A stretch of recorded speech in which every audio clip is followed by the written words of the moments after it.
নমস্কার বন্ধুরা, আমি অভিষেক সরকার। আশা করি আপনারা সবাই ভালো আছেন। তো 2022-এ দিল্লির লালকেল্লা, 2023-এ অযোধ্যা মন্দির, আর এবার 2024-এ কি এই সিক্রেটটা রিভিল করা হয়ে গেছে। আসলে এখনই সন্তোষ মিত্র স্কোয়ারের খুঁটি পুজো ছিল। খুঁটি পুজোতে রিভিল করা হলো কি এইবারে সন্তোষ মিত্র স্কোয়ারের থিম কি হবে, দুর্গাপুজোর থিম কি হবে, প্যান্ডেলের থিম কি হবে, সেটা সবাই সামনে একটা এলইডি টিভি লাগিয়ে রিভিল করা হয়ে গেল। 2023-এ সন্তোষ মিত্র স্কোয়ার খুব ফেমাস হয়েছিল যখন অযোধ্যা মন্দির ওরা বানিয়েছিল। 2022-এও খুব নাম হয়েছিল যখন লালকেল্লা বানিয়েছিল, আর 2021-এও খুব নাম হয়েছিল যখন বিড়লা মন্দির ওরা বানিয়েছিল।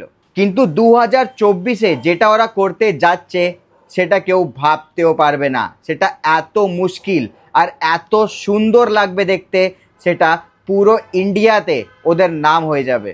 আসলে এবারে সন্তোষ মিত্র স্কোয়ারের যেটা থিম হতে চলেছে সেটা হচ্ছে দ্য লাস ভেগাস ফেয়ার। লাস ভেগাসে একটা অডিটোরিয়াম আছে যেটাকে দ্য স্ফেয়ার বলা হয়, যেটা গোল শেপের আর ওর চারিদিকে কিছু না কিছু চলতে থাকে।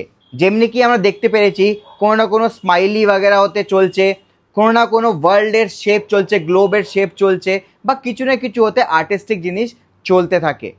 আর যখন লোকেরা দ্য স্ফেয়ারের ভেতরে যায় তো অনেক বড় অডিটোরিয়াম, হল, স্ক্রিন, ওইটাও দেখতে খুব সুন্দর লাগে। তো সন্তোষ মিত্র স্কোয়ার এটা বলছে কি আমরা ডিট্টো দ্য স্ফেয়ার বানাতে চলেছি এই বছরের থিম। তো আমরা তো খুবই বেশি এক্সাইটেড, দেখি কতটা আইডেন্টিক্যাল, কতটা অ্যাকিউরেট ওরা বানাতে পারে দ্য স্ফেয়ার।